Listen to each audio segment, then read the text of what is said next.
Cedric, how you doing, mate? Long time coming. I'm doing great. Very excited and honored to be here, Daniel. And Lauren, nice to meet you guys. Well, Lauren via Zoom. Lauren, Nice to meet you too. so go ahead. What's your question? How did you find Bitcoin? I think Bitcoin kind of found me. I was on Twitter, probably hanging out on FinTwit, and Bitcoiners just kept coming into my feed, and they were sort of obnoxious the way they would kind of talk in sort of absolutisms about Bitcoin, and maybe a little toxic, if you will. And that kind of made me want to sort of challenge their ideas and put it in their face that they were wrong.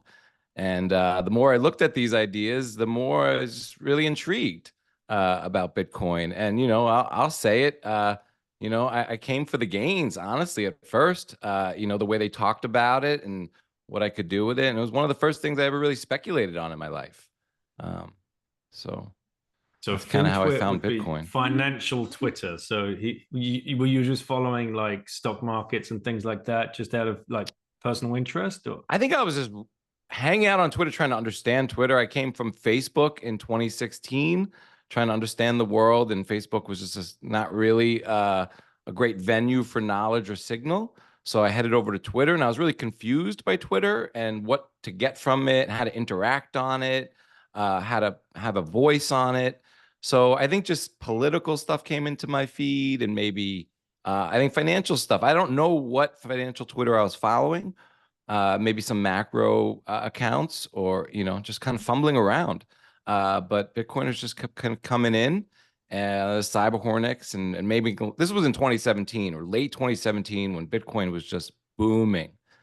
And it just was something where it was like, wow, this is anything like they're saying it is. Maybe I should take a stab at this. This sounds like really a once in a lifetime opportunity. So, and here's like the thing, because we spend all of the time telling our kids, don't talk to don't talk to strangers on the internet. Don't spend too many hours a day scrolling through and yada yada yada. I Mm. actually had the honor of introducing Jack Dorsey onto a panel in Madeira for the Wow. conference there, and I just wanted to give a heads up, like Jack, I don't know how many people are directly you are directly responsible for having them learn about Bitcoin, because I was one of them. If it was not for Bitcoin Twitter, I might have got there in the end, but my goodness, these guys, they would beat you up around the head. Like, it's like being the new kid in the playground. And it's like, I Yeah. remember like, whoa, these guys are crazy. I'll just sit back and watch for a few months and see what happens and take it in. But the level of education that we've all managed to glean from it. And I think they were special days, like between 17 and, well, even today, newbies coming in is still probably one of the best places to go and get diluted signal. Yeah, I definitely think it's the best place to get some signal, specifically around Bitcoin. But I do think it's got a double-edged sword there, and I don't think I'd want my children or a lot of my family members on Twitter. I think that can be a dangerous place. I think a lot of ideas are coming your way, and you have to think critically about them. What I loved about Bitcoin is that it's a ledger. I'm an accountant by trade. I still do my fiat accounting, corporate accounting consulting job. And I love that I could run the numbers on it and find truth. But you could find a lot of non-truths on Twitter that can be compelling, or you might want to look at. So I wonder how Jack Dorsey thinks about a lot of those issues. I wouldn't want my kids on Twitter, or a lot of those platforms right now. And I have kids your age, Lauren, and it's tough. I don't know, but I do think that it's opportunity for critical thinkers who are interested in truth to grab on to the bull by the horns, because it's like a library. It's a giant, Mhm. never-ending library, and there's all different kinds of content, whether you like audio or video or written, long form or short form. You want to be in a dialogue, a debate, or someone's investigative reporting. So the opportunities are boundless for information, and so. Any further questions? No, I don't think so. No? No, All thank right. you. You're Thank you so saving them all much. for me. Yeah. Cool. All right. Thank you. Bye-bye. It was so nice to meet you. Nice to meet you too. Right. So, um, Wow, it was a couple of years ago I was on your podcast. It's gone so fast. Yeah, it's like been like an eon, but that you were one of the earliest guests to come on, and it was like episode 24. And it was such a, so fantastic to have you on. And you've been a big part of my journey, specifically, even not just your podcast, but your book, and kind of opening up and exploring and expanding that avenue, how to raise kids and homeschooling and world traveling. And I think that really segues and parallels nicely with Bitcoin in so many different facets. It truly does. And most of the younger Bitcoiners that I meet at the conferences, they come up and that's what they don't want to talk about Bitcoin. They want to talk about homeschooling, unschooling, world schooling. And again, in Madeira, there was a couple of panels, one hosted by Lauren, actually, in the kids block, which was, it had me and a couple of other parents up there answering questions about, they were unschooling mums. You know, why not the education system? And then we had another one on the open source stage as well. And that was packed out. People are very interested. If you've separated money from state, you will separate education from state at some stage, or that will be a very big question hanging over like your family choices. So it's really nice to see these conversations happening, because it's my belief that we're all trying to starve the beast here, and we can't keep feeding it our kids' hearts, minds, and souls from the age of 3, 4, or 5. Like we will never get over the line, because they'll just be indoctrinated, and it doesn't matter what you tell them at the dinner table. They'll never be able to critically think, and we'll just become fiat debt slaves, like we ended up walking into. I think that's still a possibility for wide swaths of society, and I think it's I don't think a lot of people even realize what has happened to education. I mean, even on my own, my parents were lifelong New York City public school teachers. I was, public education was a cornerstone of society in my household. And I've had to sort of re-examine all those things. And just thinking about how money interacts with education, like you were getting at, and propaganda. And I think just with food, you've had Texas Slim on the show, and what we've seen there. I mean, these things are just getting exponentially worse as the money gets exponentially worse, and we go up that S curve on how just debasing our money in our society. I wondered, did your parents ever come across John Taylor Gatto's work? That doesn't ring a bell. Okay, he was a New York public school teacher for 30 years, I think. And he won a couple of awards when he was actually in the system. But he wrote the underground history to the American education system, and it's a tome. Like this thing is huge, right? But he lays it all out there, and it's just interesting that he was one of the people that came from the inside, stepped back, took a look at it, and critical eye at it, and then went deep down the rabbit hole of research. And it was through his work, that book in particular, that I learned about the General Education Board and how that come to be.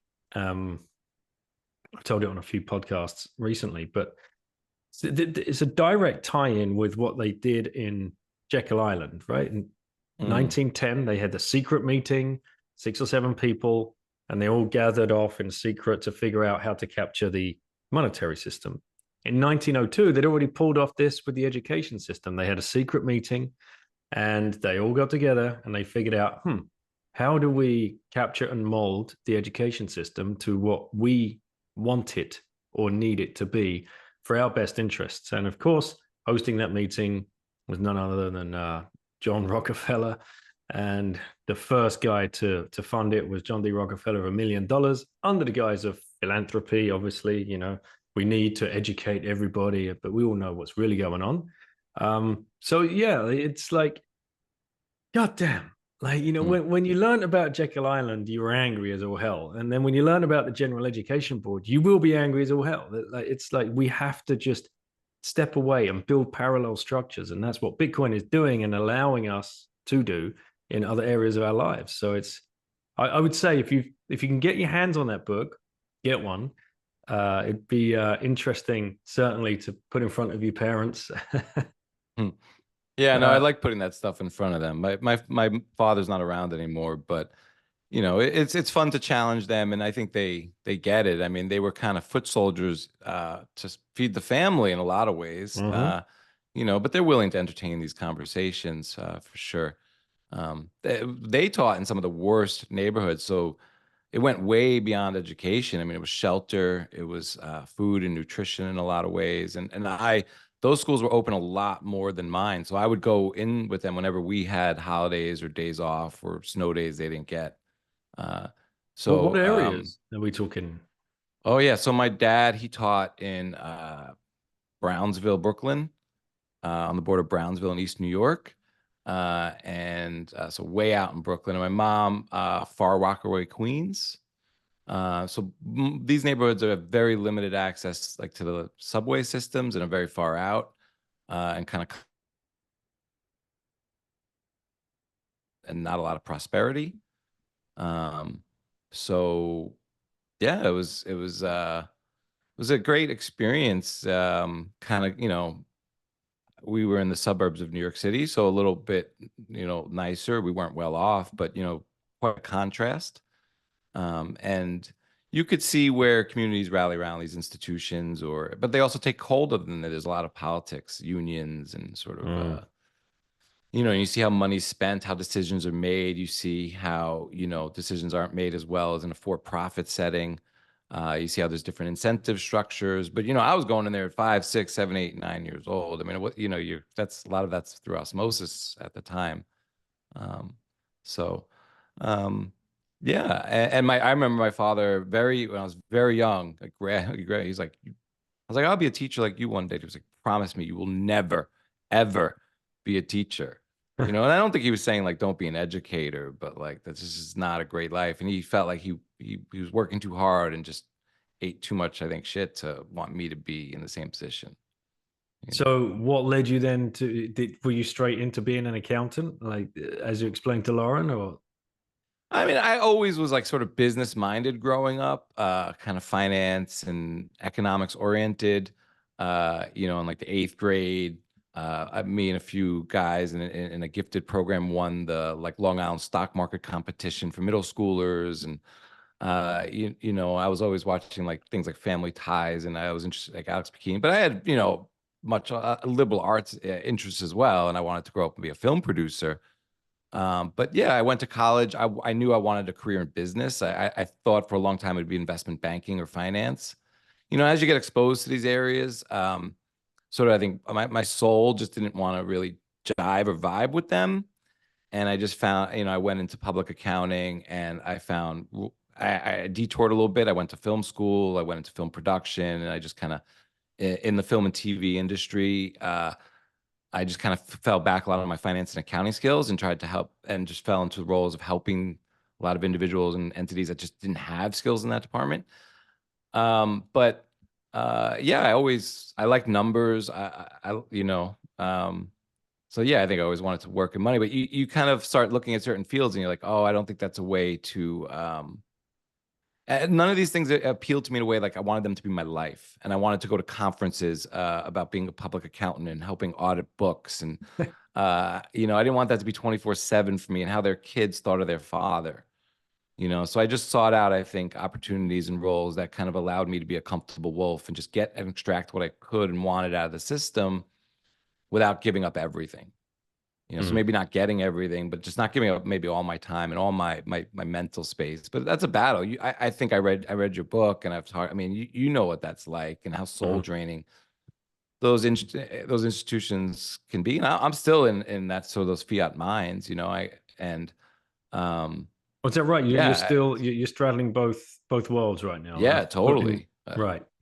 Very much still, you know, in the fiat minds and corporate accounting. I work for a large, well, my client is a large Fortune 100 company, you know, and I jump from various roles there, putting out fires, uh, you know, but Dude, and you're running a yeah, podcast at the same time.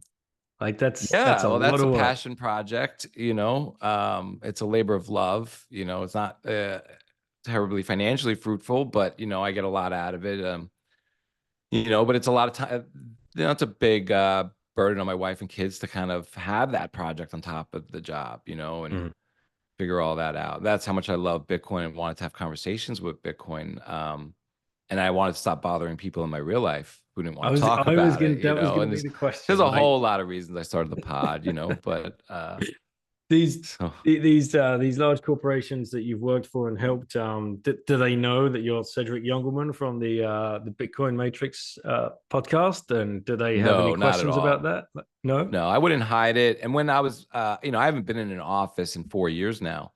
Hmm. And I've kind of, when COVID hit, none of us were in the office. And after about 2 years of that, we moved, and all my work and clients are still back, where it was, and they just take me on because I can get stuff done from wherever I am. And I was 3-4 days remote, or 2-3 days remote anyway before that. And no, they don't really know. But like when I was in the office, I would talk to like some what I thought might be like sleeping lions, or people who kind of interested in these things. And I also like to run like just sort of like objective surveys. So I could either dribble out a little information, no information, just see how people respond and just kind of do test cases. Cause I know that Bitcoin Twitter and Bitcoin podcast could be a bubble. And it's nice to just bounce things off people or see what happens to them over time if you touch them on the Bitcoin thing. But in the last 2 years, no, I don't bring up that I live in a nice sunny place. I don't bring up Bitcoin, none of it. That's So crazy. Because you've had the best of the best on the show, right? Like the biggest of yeah, the no, and names. no, but I don't even know if they would know those names. They will one day, that's for sure, right? Sure, They must know and anyone is, Sailor. I don't know. I've Really? sat down with like $1 billion, like the VP of finance control of $1 billion company. This was 2.5 years ago, and I was, they were going through this process. This is great. They make appliances and glassware, so they use palladium and rhodium and gold in their manufacturing and production process. But there's zero waste. There's no leakage. They have 3 ounces of palladium, and you're gonna fire up the ovens and still have 3 ounces. And they owned all this. And as I was onboarding, they had just finished up doing a huge sale leaseback, right? They sold the hard assets and were now leasing them. And this was all in the, trying to raise cash. So they were moving everything to cash. I mean, this is 2.5 years ago. Because they were PE owned and they weren't going to be able to be sold. And so I got to pay off some loans and this, that, and the other. But like, I was like, hey guys, you're sitting on 100 million in cash. And I brought this up to control, but the controller is brand new, the CEO is brand new, the CFO is brand new, the CMO is brand new, the COO is brand new, right? So none of them have political capital and none of them have sway in the organization. Who's going to put their neck out on the No line? one. Because Right. And the the career controller, risk. yeah, he was kind of playing with crypto. He kind of understood these hard asset things, but he was like, who's going to listen to me? Now, if they put, 1 to 10% into Bitcoin at the time, I mean, they would have solved their problems in 6 to 12 months. And in 2-3 years would have obliterated, their issues. But that's not an easy, it's a conversation of two, and you need like 20 people at the organization willing to put their neck on the line to get something like that across. It's so crazy how so far, like, if you're not watching the story of MicroStrategy as a CFO or as a CEO, this is a publicly listed company. This is on the NASDAQ and has just obliterated any other stock out there. How is no one still asking that question? And with all the ETFs now, all of that noise as well, it's madness that is Michael still. Saylor, though, I mean, first of all, they had 500 million of reserves, and he understood that you can't liquidate that or give that back to shareholders. You got to keep the lights on. You have promises to stakeholders and clients and customers, and so he gets that. But he also has a large stake in the company, so he could say, we're going to go on this investigation, and all of you need to read these 3 books and listen to these 7 podcasts and get back to me with your thoughts, arguments, and ready to have a debate. No one else in any of these instances, they're like, what do I need to go do to go home at 5 o'clock? What do I need to go home at 7:30 tonight? You know, what do I need to just go home and like make it to the end of the quarter so that like I can get a job somewhere else? And you know, I don't know, all these organizations that, you know, the CFO comes in on day one, he's like, I'm here to cut costs, you know, and he's got, you know, he's going to be here for 18 to 36 months. And basically he's just going to go through the whole organization with a ratchet. You know, I'm at the kind of Fortune 100 company where they need to cut costs. They told Wall Street, we're going to cut costs. They will literally say, you know what? It's 7 o'clock tonight. Put out a memo that at 6 a.m., every consultant around the world is on frozen for the next 30 days. Every single consultant, whether they're backfilling a job, whether they're on a special project, every single one. We have 6,000. Okay, 600 get carved out. The other 5,400 gone. Okay, at noon, we get a call from London. Wait a minute. The people that are supporting the stores in London are United States contractors, and we don't have anyone on the phones. Okay, get those guys back. Right? Like this is how it's done. There's no like, hey, where are we going to be in 17 quarters? Or, you know, you know, it's like, hey, we're a healthcare company. We're benefiting from COVID. We're going to have sales up to wazoo. No one's thinking about, no one in FPA goes, hey, maybe we're going to have to pay the pharmacists more money to dole out the drugs. You know, maybe if the pharmacists don't show up, we're going to close stores or have limited hours and we don't have the throughput. Like FP&A, everybody's like, well, everything's going to go up by 2.75% next year because Powell said, you know, that whole organization is just a complete waste of time, energy, effort. There's no real direction coming out of what? Audit. There's no value add coming out of FP&A. There's no mark to market at anywhere in the world on any of these assets. Do you think anyone's at CBRE going, you know, maybe we should start marking everything down 25, 30%? Because every office, no, they're saying, you know, I think things are going to bounce back. We're going to get people to come back to the office in the next quarter. And you know, I mean, none of it's real. And nobody cares about the long term. Like, you know, they're all LARPing, you're all role playing. Like, you're at the meeting, you just say what you know you need to say. You're so true. And that's why that is the stark difference with Saylor, because of like the way he was so integral and integrated into like his own company. Like, you know, that longest running public CEO of in history. Right. So how does no one know? Who's been through these ups and downs? Have you seen his early interviews where like he's in board meetings? I've read these. Like he's in I don't know if it was Vogue or someone did like a 20-page interview of him like in 2002. I mean, he's been through accounting scandals. He's been through the .com. He's been through the software boom. Like he, you know, you can go back to interviews and he'll the passion he's had for everything he's involved in and believed in, and the conviction, because he's putting in the work and he has the vision, is astounding. But it's not unusual for him, I think, to really be visionary and to see things like this and to really want to be a part of helping. And then he's, you know, because of his experience as a CEO, which is essentially a salesman or an actor on behalf of the company. I mean, his oratory ability is up there with like Marlon Brando, you know, and then he has he can write his own script. So that marriage is amazing. And then to have the belief in Bitcoin, wow, it's just, you know, it's an interesting person in the world today.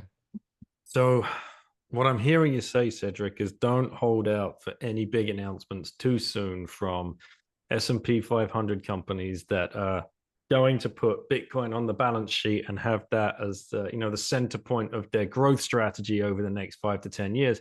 Because no one gives a fuck. It's just about getting through the next few quarters. You know, I'll never say no. I mean, you know, we're getting into prognostications, and I hope I don't want to be right on that one. And I don't see how they don't wake up. I mean, their fiduciary duties being just it's beyond negligent. It's practically criminal. It is. And so and Larry Fink is now blowing the trumpet. So I think that kind of changes things. The Bitcoin will be discussed way more in CNBC. Every one of these executives, when you log into your Fidelity, your Wells Fargo, your Merrill Lynch, like whether you're in the Bitcoin ETF or not, you're going to see those percentage gains posted with the DGIA, with the S&P, with the NASDAQ. It's going to be so in their face. But no, I don't expect, a stampede of mission-driven companies. But I do think when MicroStrategy's in the S&P 500 and 18 months from now, when all these high net worth individuals just have called up their brokers and said, yeah, just give me a 10% allocation to this Bitcoin thing, move, give me 50% of whatever I have in gold, in that gold ETF, and get it over there. I think, yes, things start to really change. And maybe it's more of a slow creep. Like, we bought 100 Bitcoin today. It doesn't have to be like we are now going to, but in 5 years, I mean, how could not every public company have a chief Bitcoin officer? Because what Saylor has done, and I think about this with your own personal life. So Bitcoin, is very powerful from when you get your first few sats, and you got sovereignty and immutability. But this unit of account thing is really, I mean, like when you think in Bitcoin, personally, professionally, as a corporation, it transforms your balance sheet and your ability to manage risk and volatility and understanding of it through your own going through some cycles. So, when when Bitcoin goes up, what, $1,000, MicroStrategy's balance sheet gets what, like a $250 million equity infusion, which is 3 to 5 years of net income. That he's got 2,000 people busting their humps year round, giving up time with their family. That he's like, yeah, no, stay in Hong Kong for 3 more days, close the deal, don't come home. Like, and they're just making that like 15, 30 times a year when Bitcoin goes. I mean, it just utterly changes that company. It makes it a Berkshire Hathaway. And it just starts to eat everything. First, now we can capital allocate on a basis he didn't have before and just buy things that maybe are valuable or going to be valuable. But people just want to give him money, and he can then go and speculative attack Wall Street. And we have this debate on Twitter whether it's better than the ETF, whatever. But like, he can do these things for the shareholders that are either there now or want to come on board. And he's a large shareholder. This recent offering, I think it was 500 million or 600 million, or 2 tranches of each of the, I can't remember exactly. Did you see the amount of interest he was offering for that? It was like 75 basis points or 65 basis points. 0.86%. This is insane. People are falling over themselves to take. And I'm not recommending people go out and get leverage, but this is no different than you taking out a HELOC to unlock equity in your home or whatever it might be to get some debt. But he's getting the debt incredibly cheap, and he has a business that brings in income. So, you can't compare. Everyone's situation is not the same. But he has the ability to manage this. But what it's done, and then I think what they're going to do with Lightning, putting MicroStrategy products on Lightning, business intelligence on Lightning, all of a sudden now go from maybe, a not so exciting business software company, intelligent company, to, next level world-class deliverer of what could be a whole suite of products. Especially when, like, why aren't every single awards at every single company sats on Lightning? Right? Just get rid of your rewards program. Just give me sats. Now they're universal. I go to Starbucks, which I don't go to Starbucks, but you know what I mean. You go to Starbucks, you fly on United, wherever you do, wherever you spend your money, you get a few awards. Why aren't you giving me sats? Your 401k, as soon as you sign up with your company, like through Microsoft, Office 365, you got a wallet, you can get some sats right away for, your employee through your 401k, half contribution, you get sats back. I mean, all different things. So he can embed all those products in his company. And so it changes the balance sheet, and then it changes the income statement and the statement of cash flows. So, man, it must be so interesting for you to look at this from someone who's like, deeply rooted in that accounting fiat world, and then just to see what's going on in the Bitcoin world. Oh man, you must be so conflicted. Like, it's like having a death.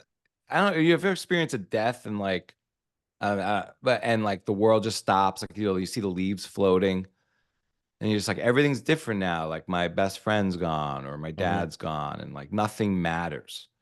And like, I had that moment listening to like a Bitcoin Tina podcast. Like, whoa, like Like I walked out of this huge corporate building and you're just looking at the world around you and people are running into CVS and they're running into, do you have Boots, you know, or like different pharmacies or different corner stores. And it's like, they don't know.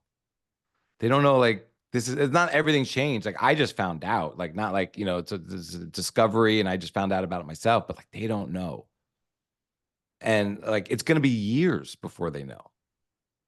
And that's something you learn is patience. And that's what, you know, I mean, the journey, you know, from you find this thing, you might, you know, I said earlier, you came for the gains, but I stayed for the money. I stayed for the unit of account. I stayed for the knowledge. I stayed for the camaraderie. I stayed for be around other truth seekers. But it's not even about I'm a loner a bit, but like I just on my path of just always seeking truth. And I found something that like I couldn't, there was no more need for debate. You know, in the political sphere or any other spheres in your life, you can kind of get into debates with people and you can have strong conviction and you could feel that they're wrong or something, but you can't prove it.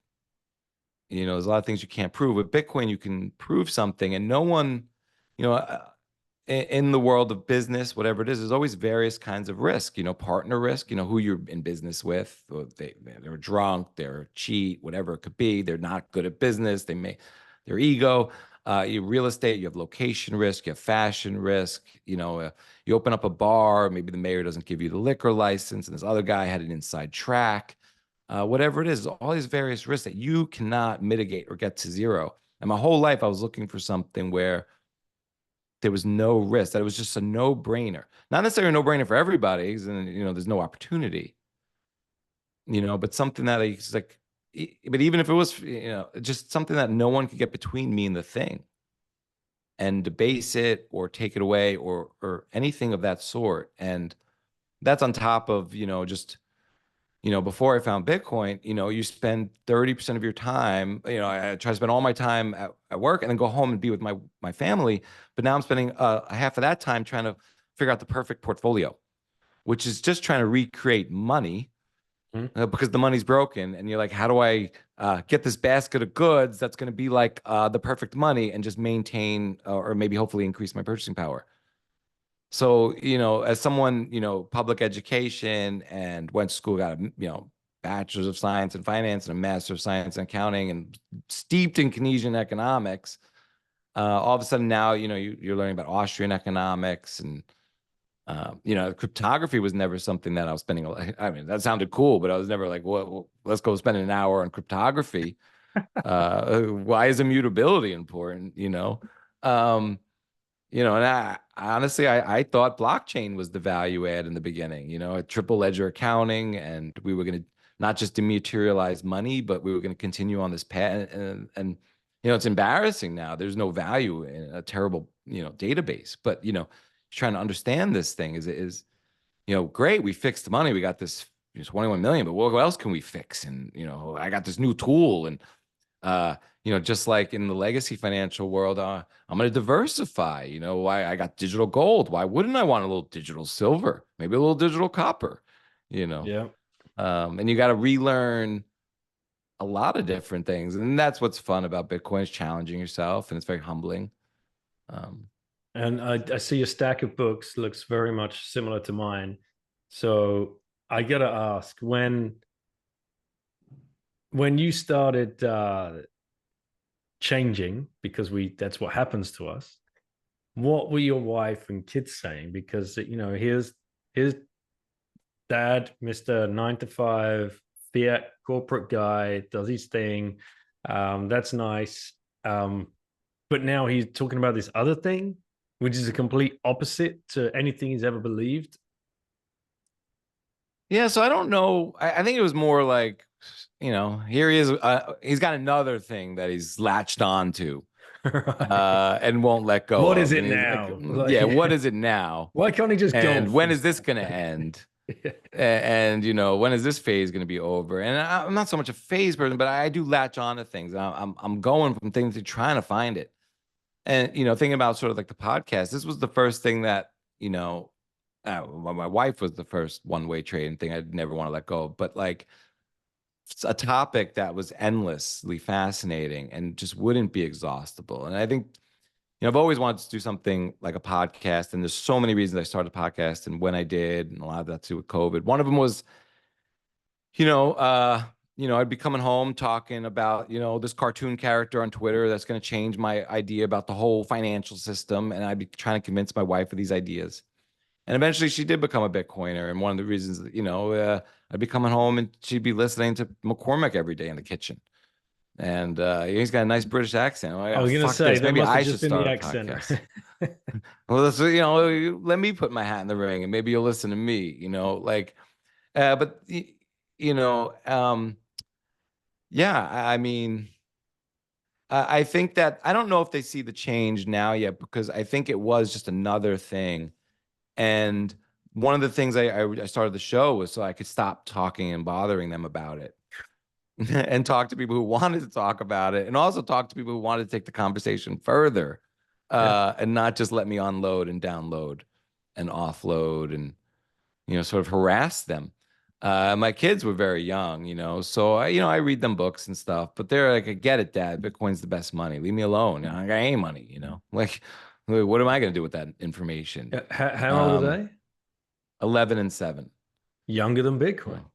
Yeah, younger than Bitcoin. So they're just going to grow up in it, Yeah. And so, yeah, I mean, I just remember, COVID came, and now I was just permanently not going in the office anymore.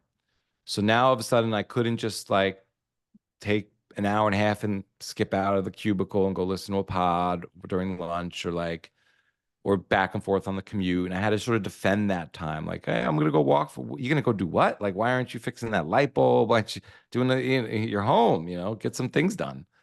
And you got a minute.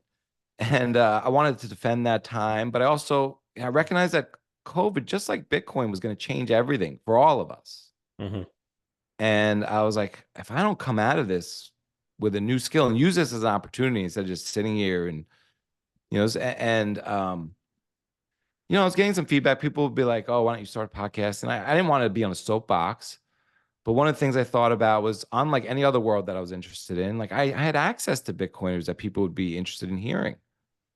So I could DM Pierre Richard, who I once tried to hit up for an accounting job at Kraken, and I drunk DM'd him on a Saturday night, hey, Pierre, I want to start a Bitcoin show. I have no more excuses not to do this. Would you come on the show? And at 8 a.m., he's like, yeah, I'm in. Like, why don't we do it this week?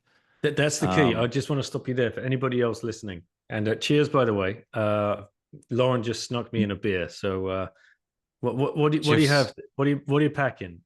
A double IPA from a local brewery in Florida. Beautiful. I've got a local IPA from one of our local breweries. But you said the key 2 words there. No excuses. And that was the same. I ran out of them. When I realized, okay, like your barrier to entry is 0. I'm like, how many excuses do you need to keep telling yourself? You have a laptop, you have a pair of headphones, and a free Zoom account. You're done. You are done. And you have this. I didn't even know it was that easy. But you had barrier to entries. I mean, I ended up thinking I didn't have a microphone. I didn't know you could just get Zoom and it was free even. I just didn't think about any of this. So we had a friend of a friend who was doing podcasts, and they were using a producer. So like I hired a producer, which 6 weeks in, I found out not your keys, not your show. Right. And, I had to fight over getting my show back, and I was willing to throw the whole thing in the garbage if I couldn't get my keys. But yeah, I ran out of all these excuses. I had the time now, or at least I really wanted to do the work. I wanted to listen to more podcasts. I wanted to read books. And so I wanted to defend it. Like, I'm doing this for the show, guys. Like, it's not just for me. And I wanted to ask questions. I would listen to podcasts, and I remember looking, I started, you do a little market research. I'm like, how many Bitcoin podcasts are there? Where would I fit into the mix? And I literally going through the matrix. I'm like, is anyone else from New York? I don't see that. Okay. Like, cause I know Princey's got this great accent. People like that. And, whatever it is, people, so I'm like, okay. Is anyone around my age? Well, I'm like, well, Princey's around my age, guys, but he's he's in Europe. I got a different accent. So, and I remember looking at him, Prince, he wrote a book. Well, that's not an excuse not to do the show just because he's got a book. Like you ran out of him. And I think that just like then, and I'll say it now, like there's going to be more content, whether you think you're late now, or you're going to think you're late in 4 years from now. And basically in anything you do, you're never too late. There's always going to be a need for more voices, more people to relate to certain things. And everyone goes through even their podcast journey. Like they listen to this kind of podcast for 9 months because they like the host, or they want to listen to something philosophical. They want to gain conviction. They achieve all those goals, and they're like, I want to learn more about security now because now I'm really in, and I've learned a little bit, and I have a little stash, and I want to figure out what to do with it. So I got to spend some time over here. Or maybe someone's like, oh, now that I'm here, I want to do something entrepreneurial. So I want to listen to this kind of podcast, or I want to listen to someone more like me, or I want to listen to someone less like me and challenge myself. And so there's always going to be new voices. And you're always amazed. You look around and be like, wow, well, this person's doing it, or that person, or they just started. Well, not all these people are going to last. I mean, you know how much work it is. Yeah. It's like a full-time job. I do a lot of it during my job. I sneak it in and I try to get it all done. And so it doesn't interfere with the rest of my life, but it's an incredible, just booking people as a job. I mean, early in the beginning, I mean, I can't imagine, can't even imagine going back to the beginning and redoing it, but climbing that mountain. But like the courage of Bitcoiners to come on the show before I even put out work. But, the other side of the coin is like, you haven't put out any work, or you haven't put out much work, and they might show up late. They might cancel. And it's not because they're bad people or something, but like they have very busy lives, and most people have been so kind, so generous, but like over 187 episodes for myself. I mean, there's been a cancellation, and there are times where like I try to do my thing in the nights and evenings. But there are some guests where I'm like, okay, we're going to squeeze this in and do it. And I take a day off from work and they cancel that morning, I burn a PTO day, or, that kind of thing. There's a real cost to that, just a lot. Because I think a lot of people think like, oh, I'm just going to whip it together and turn on Zoom and we're just going to have fun, and like, I think there's space for that. And if you can nail that, but like, I do a lot of preparation. I want there to be a lot of signal per minute of the show. I'm like, for me, it's a once in a lifetime opportunity to talk to these people. So I'm like, I want to make the most of it for myself. Because when I started the show, something I said to myself is like, what if I'll record a bunch of these? I don't have to put them out. And if what if they're no good? I don't put them out. But if I do like them and I put them out, who cares if anyone listens? Like, for me, at the minimum, it was a time capsule for my children. Right. Because I was like, here we are in COVID. Here I am new to my Bitcoin journey. Like, how can I give them some sort of roadmap? And maybe we won't find the answers on these shows, but at least they'll hear my questions, like what I think is important to kind of figure out. And that's also something that's interesting with shows, because you get into this whole thing about like, who should you have on the show, and purity tests, and this, that, and the other. And for my show, I try to feature the guests, let the guests speak, but also let the audience think for themselves. I mean, obviously, I'm going to counter if I complete this, but I'm trying to invite people on the show that I agree with most of the things they say, or not agree, but I think their ideas are interesting and worth thought and consideration. And if 5% of what they say is not where I agree, like, I don't know if I need to make a mountain of that all the time, depending on how egregious it might be. But I let the audience think for themselves, and have that opportunity to hear from the guest, and I don't think going into a place and hearing things that you don't agree with is necessarily the worst thing in the world. I think there should be more of that in the world. I wish people would share more of their real opinions in the public sphere. Yeah, so, absolutely. Sorry more for that open ramble, dialogue. Have you, I had a question on the tip of my tongue there. And people also think about, should I start a podcast? How am I going to monetize it? And that's the first thing that comes across their minds. And thankfully for me, I never, ever thought about that. And I think that's what really helps. So if anybody's listening and you're listening to this and you're like, okay, yeah, but you've got show sponsors. Cedric's got a few. I've got a few. Obviously, some of the bigger names have crazy, huge ones. Don't go in with that mindset, because you'll give up after like 10 episodes or something. Well, I'd say, I mean, there's I don't think there's a lot of money in podcasting. Uh, the and I value my sponsors greatly, but I went into it sort of like you, like not caring about sponsors because I had my day job and I didn't need sponsors. And I kept that attitude. And I do the show for me 100%. And I'll only take on sponsors that I believe in uh, as much as I can, know about any company, and will offer value, but will not give me any sort of like, what are you doing here or there? And no one has. Yeah. Do you But have any like written contracts or anything like that, or is just all kind of gentleman's agreement? Let me shill your product, and I haven't done a contract. I think if any of their departments have sent me a contract, and that's a whole full-time job, just like trying to get sponsors, talk to them. yeah, And I don't think until you're in the upper echelon is there really, but to do it for the money would be a whole misnomer. Just even if it eventually got there, because you won't get there to what you're saying. And I think that to the extent for me that any money is involved, it's to just justify the time away from my wife and kids at this point. I would literally make more time Ubering. But like I enjoy this more, so I'm willing for the cost benefit. I get a lot out of it. I get to ask the questions I'm interested in. For me, it was a really big deal, like to go to conferences, and I wanted to be someone at a conference who's contributing in some way. And that would be only, so I've gotten a lot out of it from that, the network, the knowledge I've gained. yeah. I was going to say sorry. that's the hidden value, isn't it? When one of the conference organizers reaches out and said, "Would you mind coming along and just hosting a panel?" Like, because you're a shoe-in, right? You're used to interviewing people, and you've probably faced the people on the panel before.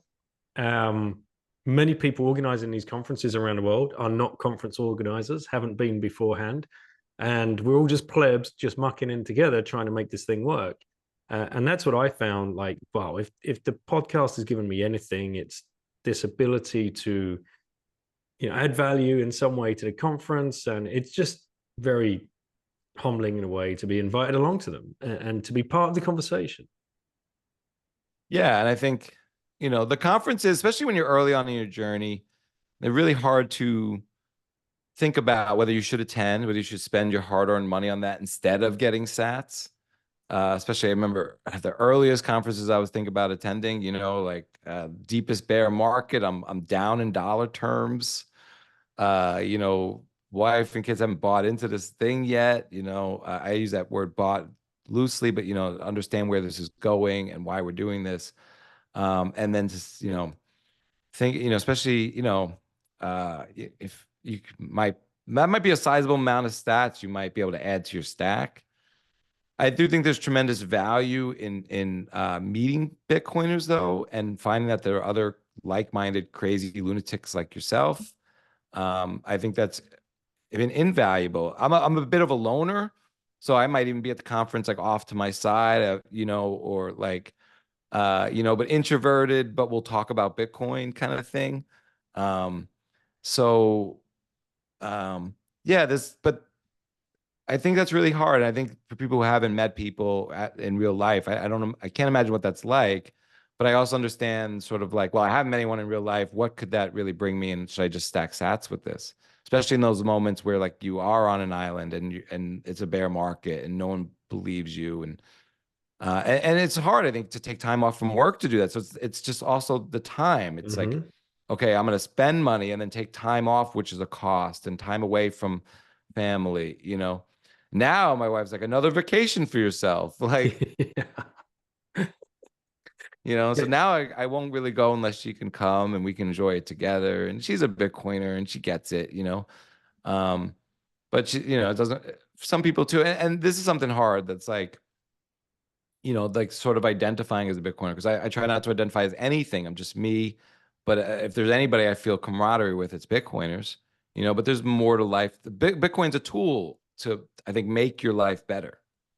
And I think that's a big part of why I started the show was this notion of like, like, oh, I'm just going to stack sats and everything's going to work out. Like, I think that can work out and will mathematically, but I want to be a part of contributing to, I guess, a better world or a better place or just a better life for myself. And So I wanted to build something in Bitcoin. And what you were saying, like now that you have the tools, you can start this thing up for free. But like I have a channel now. I can speak to like the world.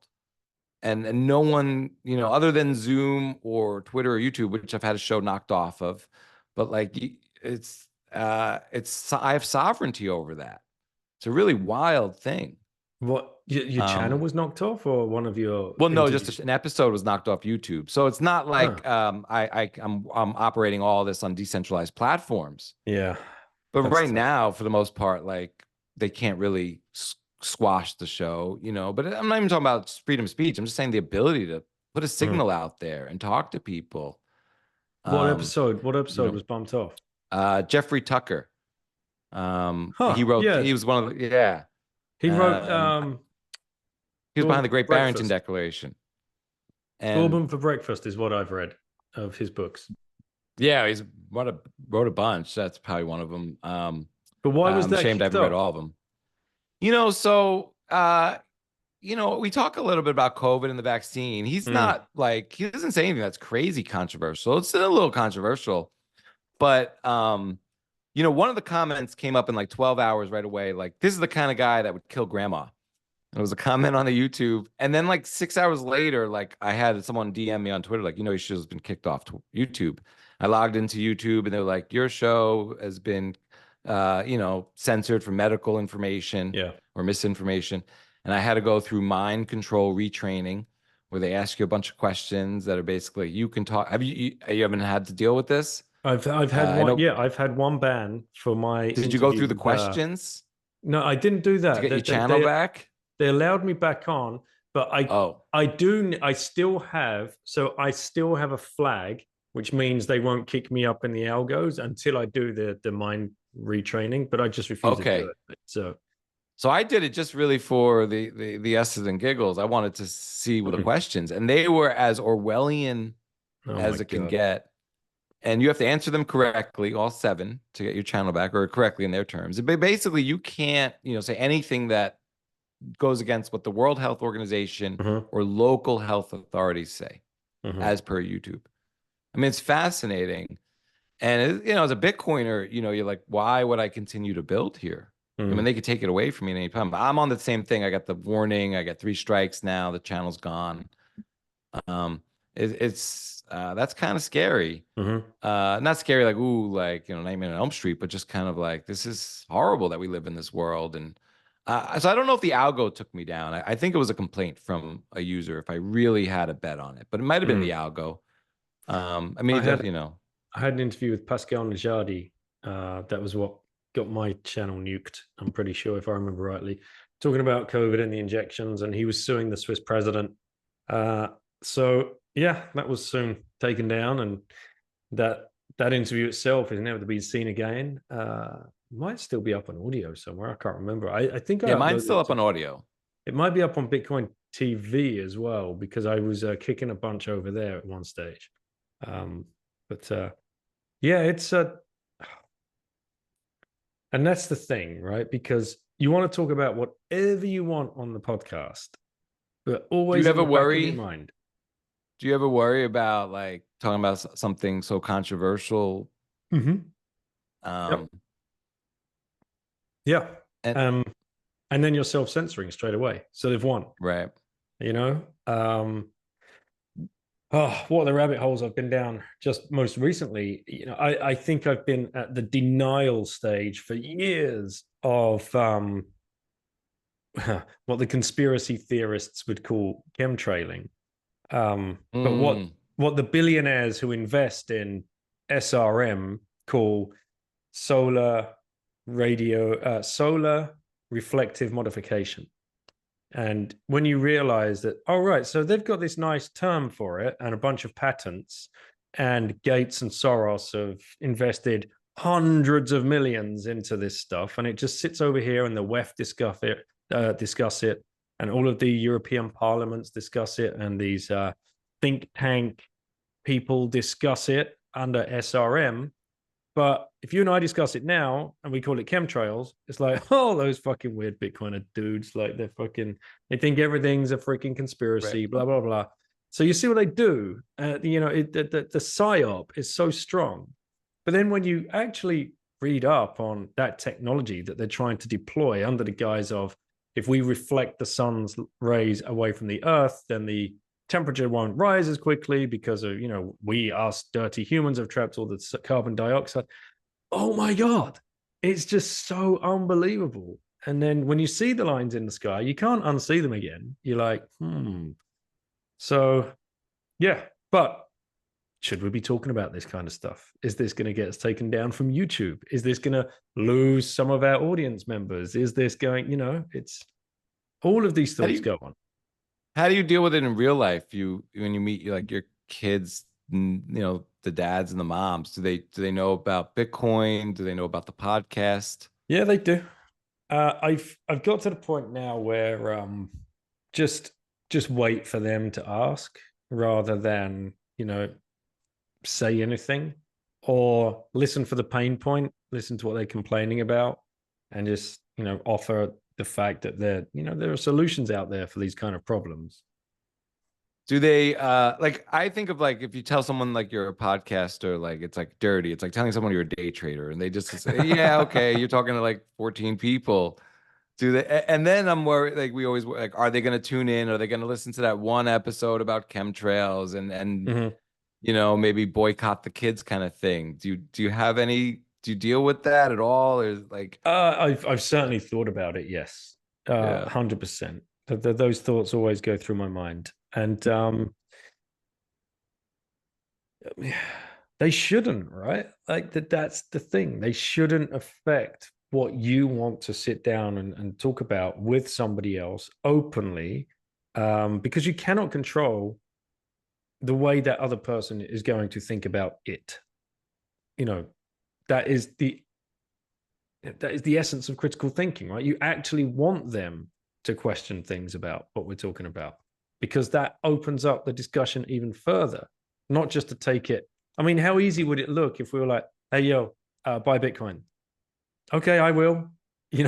Like we're not in that world. It's going to take a lot of effort to undo, and this all comes back to the brainwashing and indoctrination gulags of the state education system around the world.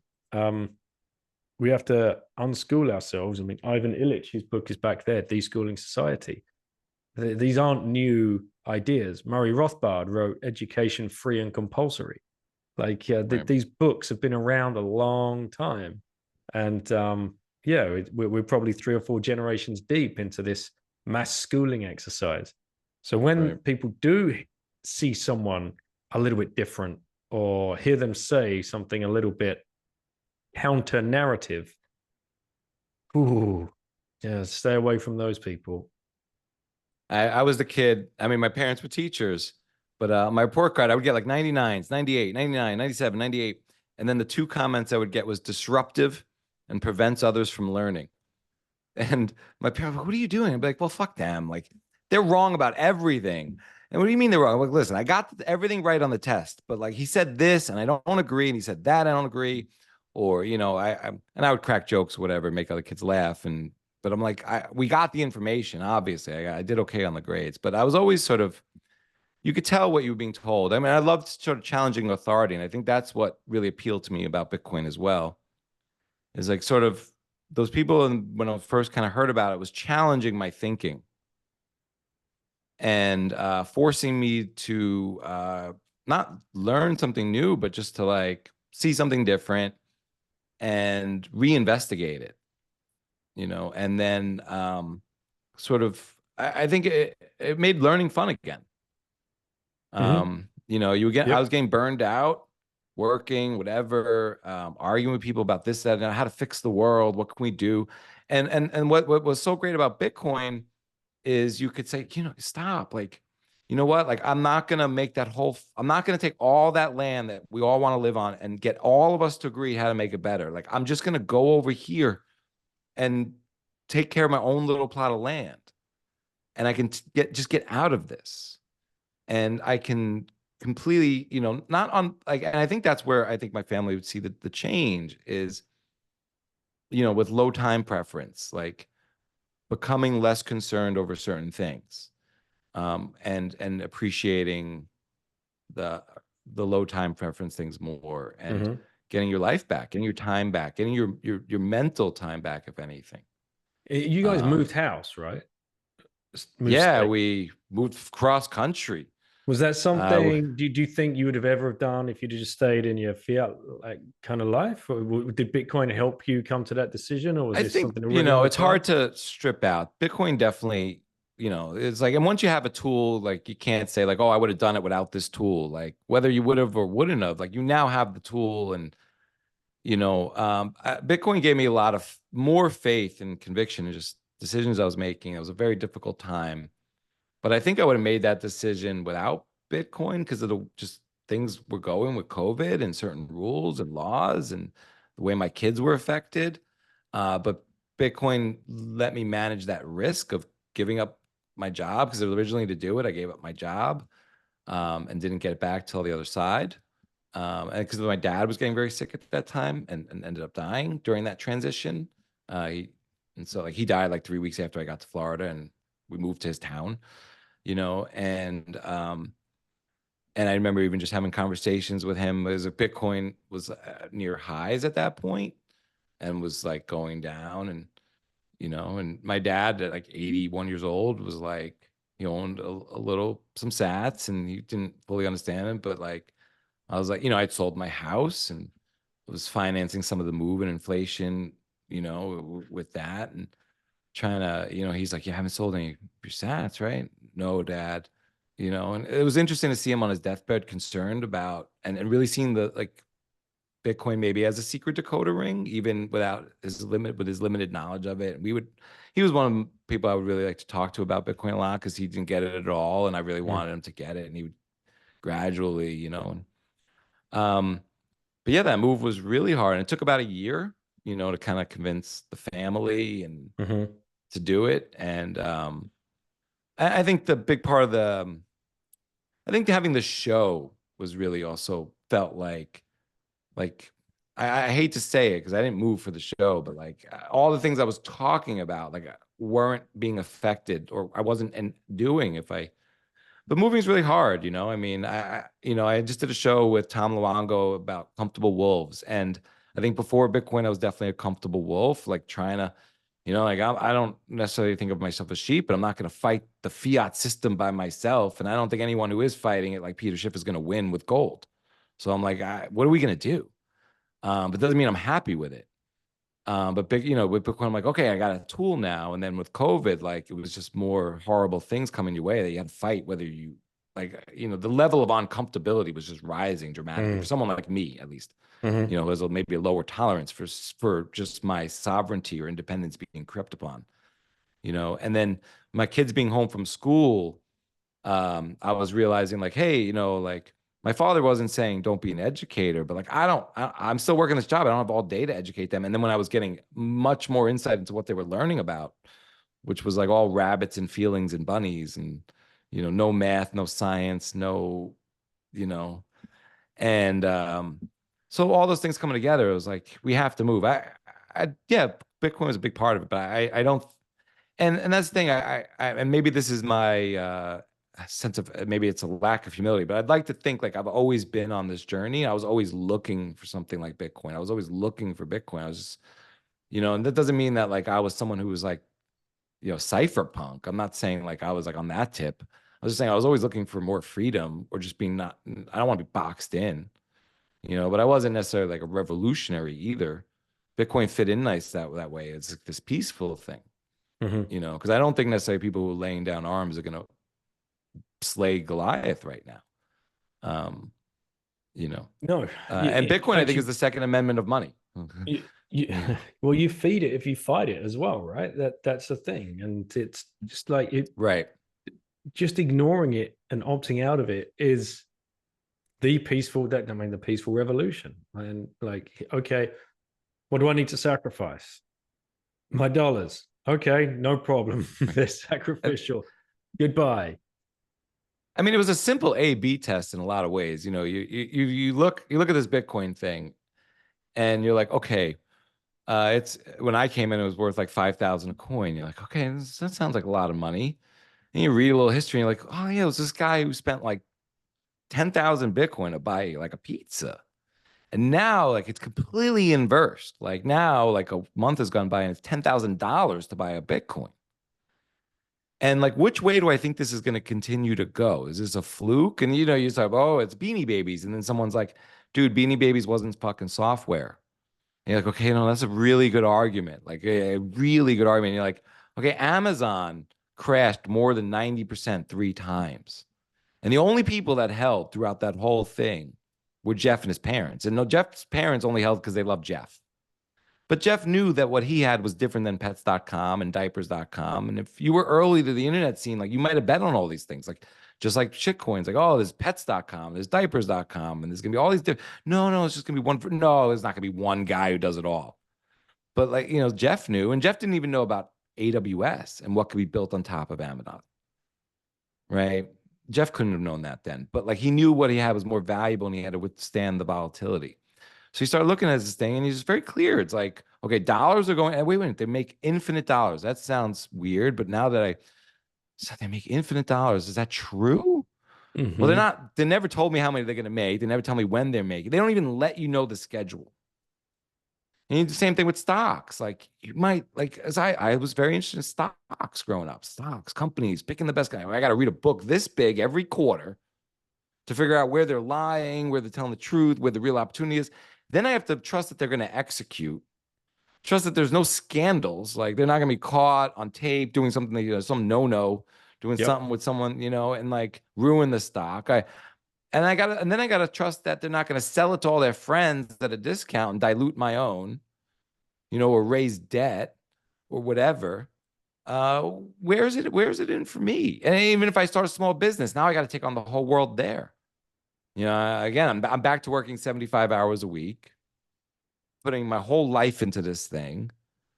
And maybe the cops don't like my business. So this mobster doesn't like it. Or, you know, a new competitor comes along that I just couldn't have seen. And, you know, no one's using that little disc to hold the pizza box up anymore. And the patent's gone, you know. And, or you get regulated out of it by a bigger company. And yeah, it's just. And so now Bitcoin comes along and it's, wow, like I can get my time back. I don't have to do portfolio construction all day. And I could just sit on this thing. There's no repairs, no maintenance, no property tax, no homeowners insurance. There's no tenants to worry about. I just have to manage the rest of my life and just get now, all of a sudden now, instead of my balance sheet just getting by, like just my income statement needs to get by. I just got to keep plugging along. It's pretty miraculous, you know, and pretty obvious if you think about it, especially in retrospect. Like, it's so weird. Like, you know, I talk to people, like you talk about kids and their dads, and I meet these guys and girls all the time, moms and stuff. And, you know, and again, I don't think everyone's sheep, but like, it's really hard for them to grok that this thing's different than just a stock or a bond or another thing. And they haven't missed out and they're not too late. And they want to trade against you, not against their future self. So like they look at you and they want to know how much you have or what your buy-in price is, or, you know, and then it's just, they want to bet against you. Like, no matter what I do, like, I don't want to be behind this guy. And my whole life, I got to look up to him, or I got to sound like them. I got to sound like I'm in a cult. And that's going to be horrible. I got to actually believe in something. I'm going to stand for something. I don't want to do that. Because that's really, I think Bitcoin is like, if you're not going to stand for yourself, who is? And Bitcoin's one of those things. It's like kind of like put your own oxygen on, mask on first. And like I fight with people on that. Like, that's selfish of you. Well, I'm gonna die trying to save you. Yeah. And not being selfish. Like, it's just not gonna work out for both of us. And here we are, we've incentivized us all in a positive direction. And then you take all that away, and there's all that BS when the kids. Like, honestly, like you talk about surveillance, CBDCs. Like, so now is like on multiple fronts, like you need capital in society to have freedom in our world because of the education system, the food system. Like in a lot of ways, you have to buy yourself through these things. You can't live in a food desert. That's not going to be healthy. You can't eat healthy at the Dollar General. You know, or, you know, we have these dollar stores that are becoming the supermarkets of America. And that's just a reflection on money. Yep. Like it costs you have to buy the books.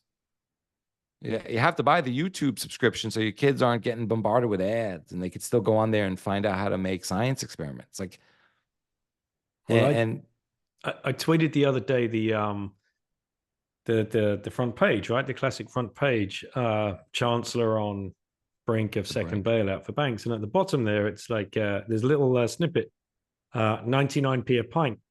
I'm like, guys, that was only 2009. I could have gone out with a fiver, met my mates in the pub, had 4 pints, and come back with over £1 in change. Now you cannot get 1 pint for £5 in most pubs. And it tastes the same. It's not a bigger pint. It's the same product and it's the same measurement. Like, you know, when you try and that's the argument I used to explain this to my parents. I said, Ma, like, you worked your whole life, and at the end of your career, you know, when I say a top paid teacher at public school, I don't mean like, you know, she earned her way to some great deal, but she was just, you know, and maybe she made 75K at the end of 25 years of teaching. And now a beginning teacher makes 85K. You know, I'm making these numbers up. I don't know what the real numbers are, but like the point is like, but this person has no experience. And the principal who's supposed to be running the school is like, wait a minute. So cost of teachers go up. Yes. Are they better teachers? Are they going to teach the kid? Am I going to get better math results out of this? Not necessarily. Your results are probably going to go down. So it's going to cost more. And think about anything you're doing in the world, like running a pencil factory. How much is the rubber going to cost me next year? Well, the rubber is going to cost more, sir. Why? Well, the guy who's at the rubber factory, he needs a raise. I don't care. Like, why is the cost of these things going up? Shouldn't it be going down? Are we going to consume less of it? Is it going to last longer in the process? Are we going to get more final product out of it? None of these calculations make any sense unless you're operating on a Bitcoin standard and your unit account is real. And I see this all the time with people in their own personal lives. Like, so, you know, they're like, oh, wow, like Bitcoins, it's $8,000. And and a lot of people think a lot about like, I don't have $8,000 of new money. They don't think about balance sheet management and reallocation because, well, I don't have any conviction in this thing, right? So why would they want to do that anyway? But they're like, that sounds expensive. And it's just hard for them to grok that, you know, that this can be a tool that's going to, you know, just put their balance sheet on steroids, that every dollar is going to go up. It's not about that $8,000 increment or the $62,000 purchase. It's about just putting all your money on steroids and understanding what purchasing power is. But it's really hard to kind of get that through to people because they just see it as another fiat opportunity and you're rugging them, you know? Yeah, that's what people think when I'm trying to explain it to them. I'm just trying to shill it. You know, maybe I've got some I'm trying to sell. Even if I gift a little bit, you know, just to show you how it works, download this app, you know, and you still get the I know. Yeah. Go ahead. No, it's just showing people sort of like that relationship with money and why, you know, you're buying less and you're not getting more, but on that Bitcoin standard, like your money's going, you know, you look at a house that cost $500,000 and 5 years ago, it cost 500 Bitcoin. Now that house costs 10 Bitcoin. So the point was, so like people at that moment in time, they're like, I can't afford this. But because they haven't taken it on then, every new decision is not made with Bitcoin in mind. So maybe they get an unexpected life event 2 years later and they inherit 100 grand. But they haven't put in the work because they dismissed it at 8 grand. And now that they get a 100 grand inheritance, they go out and buy a Mercedes and an in-ground pool for the kids because they haven't, at each time they're not ready. And that's the opportunity or the luck is, you know, perspiration meets sort of like the opportunity is your luck. And a lot of people don't create the luck for themselves because they don't put in the work before the opportunity comes. So I've seen other situations too, where people, again, like maybe their company wants to buy their pension out and will offer them a lump sum now versus, you know, a monthly payment in perpetuity 10 years from now. So they say, okay, 150 grand now versus 5 grand a month 15 years from now. Now it's going to take them 5 years to recoup the 150 just in real terms. But they're thinking, I'm going to live for 20, 30 years. That's so much more money in the future. But if you're thinking in Bitcoin, you're like, wow, I can get 2 Bitcoin now and Right. create my own pension and pay myself $5,000 a month in the And where do I future sign? with where do I sign up? But if you're not thinking like that, you're going to let that go right by you Mhm. because you're thinking in fiat terms. And so that's where the power of this thing is just out there with your calculations and how you manage your life. It's beyond just how big your stack is. It's how you're looking at the world. You know, you're looking through that lens. I mean, that's why I call it the Bitcoin matrix. Like you can leave that fiat matrix and think in Bitcoin. The way you look at food, like, a lot of times, like you pick up a jar of food and you're like, this is the healthy one.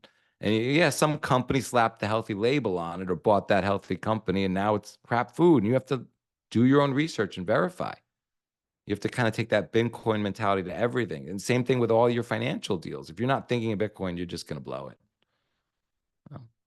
So difficult to get people there, man. But when you do, so how often are the epiphanies still dropping for you? Because here you are, you're like how many, almost 200 episodes into the podcast. You've had some of the most incredible conversations of your life, like I have, Thank with people that have just bent your mind either on the conversation or through their books or through other podcasts that you've listened to them and then thought, I need to get those people on the pod. And it still happens to me. I still wake up at like 3 a.m. with the laser eyes on. I'm like, no. How did I miss that? Like it's honestly, when we say the Bitcoin rabbit hole is never ending, it's true. Because as it unlocks one little faucet of thinking, it would unlock another, then another, then another, then another. Have you had any recently that you Yeah, I definitely like the comfortable wolves things from Tom Luongo, where he gets very mad if you call everyone sheep. And I really felt that struck a chord with me, trying to explain why some people are just not as angry as I am or haven't moved. It's because they just have a level of comfort that's different than mine or higher tolerance. That was very insightful. It's really led me to be more empathetic and Mhm. understanding when people don't get Bitcoin or care. They're like, look, I just bought a new house. I could afford this house payment. Like, literally, I just got everything I want in life. Like, not meaning like they're retired, but they're like, I just want to be here, bro. My Yeah. wife's happy. We got the house. Like, the kids got the new yard. Like, we're situated. Like, now you got this other thing that you want me to deal with. I have empathy. I, I, I mean, the revelations may become a little less few and far between, but so many. I mean, anytime I get to put out a killer clip is usually some sort of revelation for myself, and a lot of them sneak up on you. Maybe you do a show and then like 3 months later, like you're saying at 3 a.m., you're like, whoa, That's that's the really thing. interesting. And I still have a lot of those moments. I mean, My Bitcoin my really kind daughter, of, my 18-year-old daughter said she caught me laying on the couch the other day, just leafing through principles of economics. And something I can't remember the sentence. I'm like, that book blew my mind. motherfucker. Like one sentence, like and I'm tweeting it and I'm copying the page, underlining it, blah, blah, blah. And my oldest says to me, I've tried to read the book, I just can't. Is it because I'm too young? She's 18. Is it because I'm too young that I don't understand it? Is it because the vocabulary? Is it because I'm not so interested in like the content, and I'm like, just read the pages. It will Right. come. It will come How in much two. would you have killed to have that book at 18? Oh my God. It will come in 2 weeks, in 2 months, Because I in think two it's a years. book. I think that book helps you with high school. Yeah. Like just thinking about how high schoolers act and sort of like, especially ones that are like, why aren't they following the incentive structure of everyone else? Uh, and then, I mean, I want my son to read it basically every 10 years when he starts at 13 or Mhm. every 5 years. I think because as you grow, I think you would look at that book differently. Of course. Um, And Lynn life Alden's book. experiences. And what I Yeah, was trying to tell her is like you're gonna come up against, you're gonna bump up a life experience. And your right. mind is gonna flash back to a paragraph in this book that's suddenly gonna make sense to you. And you can come back and read it and you will like, right. That is the same epiphanies that has been dropping for me throughout my whole Bitcoin journey. I think with the pod though, and this was something that was very difficult for me, it was documenting this journey. And I think it's going to be interesting to look back on the time capsule at some point and see how wrong I was. And wrong, I don't mean like directionally, but like whatever. Just so much, and you know, it's very exposing in that manner to Mhm. share your journey and share your questions.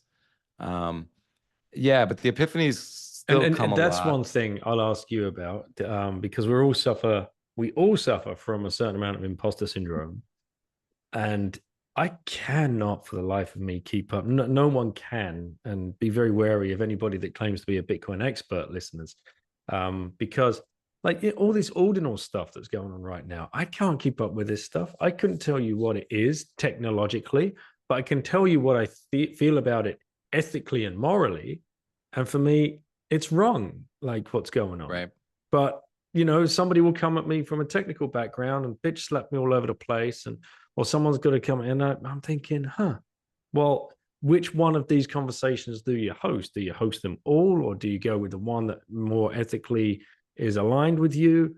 Um, how much are you willing to challenge those ethics? And right now, I see a lot of weird stuff going on Twitter where a lot of people are going to start burning their reputations over this kind of stuff, and it's like it's really sad to see. So yeah, I'd love to know how you think about, I mean, not that one specific, but Yeah, like yeah. many others where like you feel as though you're completely out of your depth, and you really have no idea what you're talking about, but you Well, want I would say to. a lot of it. I mean, like just in terms of you know, a lot of these like security, privacy. Uh, I mean, I'm interested. They're not my.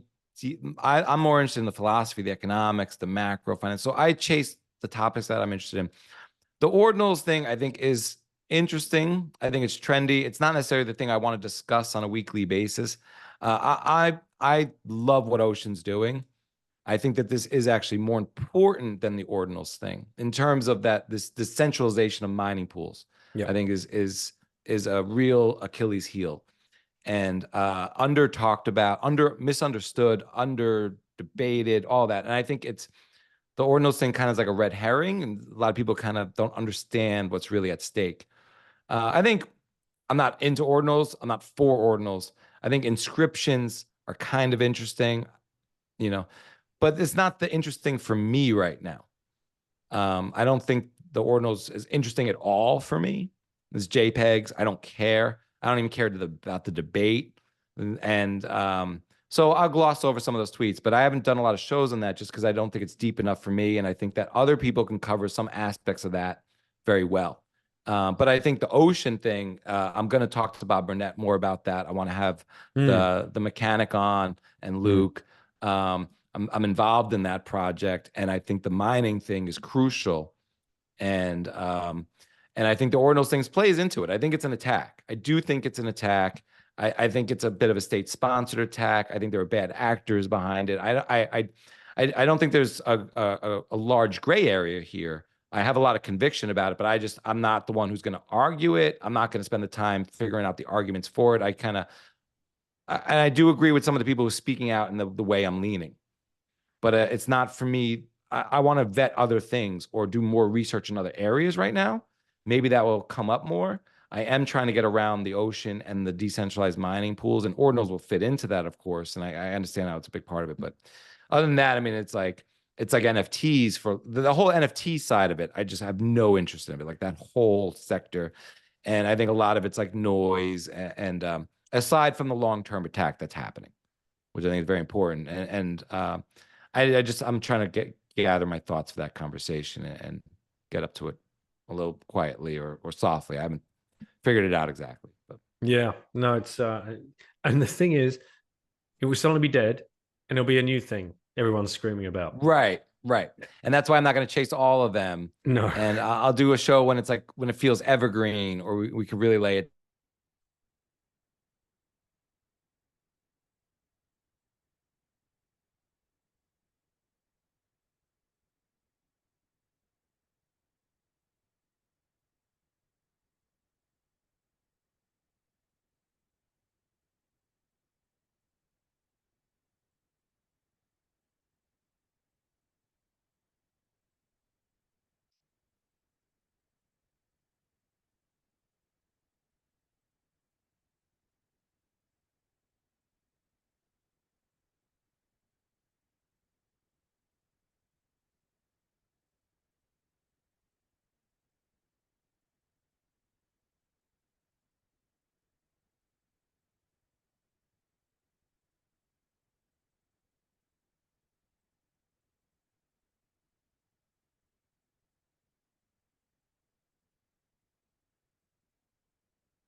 Sorry about that.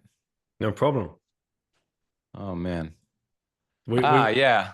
we Where just were we? closed out that part of the conversation anyway. So Yeah. I was just about to start wrapping it up. I'm gonna head off and go and cook some dinner, but I can't let you off without asking you and having you answer the final question, and that is, if you had one last orange pill left to give to somebody, who would you give that to and why?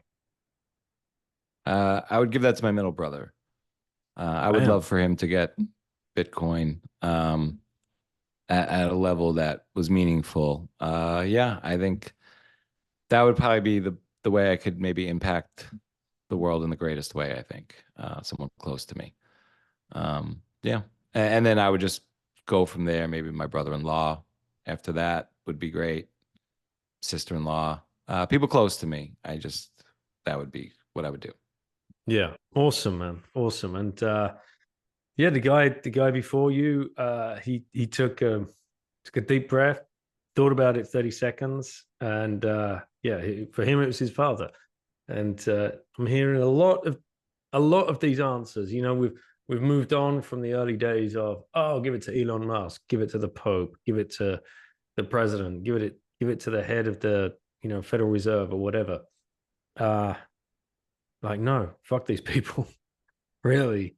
Um, bring it And I back think to the if we all just family. start with the people next to us, One person at a because time. someone's going to be next to them, and that will be their responsibility.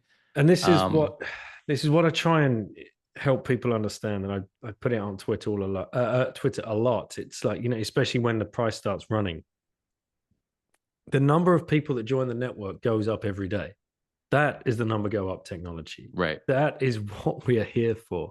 So anything else is noise. I mean, it might be a bit of fun. We can dunk on the economists and whatever else and high five each other on Bitcoin Twitter. I'm down for it. I love it and I get involved in it too. But one person at a time. And if you're not having that conversation with your nearest and dearest, and you're not hosting a Bitcoin meetup or supporting one in any way, shape, or form, or finding your local plebs, a lot easier to do these days. Getting to a conference, getting in front of Bitcoiners is so huge, because then you get the impetus, you get the not the conviction because you're already there. You get the courage, I suppose, to keep going, because it can be a lonely place. So yeah, like orange pilling those around us is the best thing we can do, for sure. Yeah, I agree. I just love to see my loved ones and family and friends just get it. And I say that because it sounds arrogant, but I would love to them to see what I see. I say to them a lot, like, if this thing is 10% or 1% of what I think it is, like, you owe it to yourself to look at it. And if I'm like completely wrong and I'm crazy, Mm-hmm. just put in an hour and come back and tell me how, so you could save me, because I'm trying to save you. So maybe you owe to save me. Um, and I don't, I try not to give out advice too often. It's the one thing I talk to friends and family about is Bitcoin, but it's hard. It's not Here, easy. here's a little mind bender. When someone says to you, what if you're 100% wrong about this? You're like, what if I'm 99% wrong about this? that, That's what I say. If I'm 1% right, like yeah. where I think this is going, you owe it to yourself and your loved ones. Mm-hmm. But it's amazing how people, it's just, it sounds again like a stock tip, and they don't want to sound like you. They're afraid. Like, you could send someone some Bitcoin.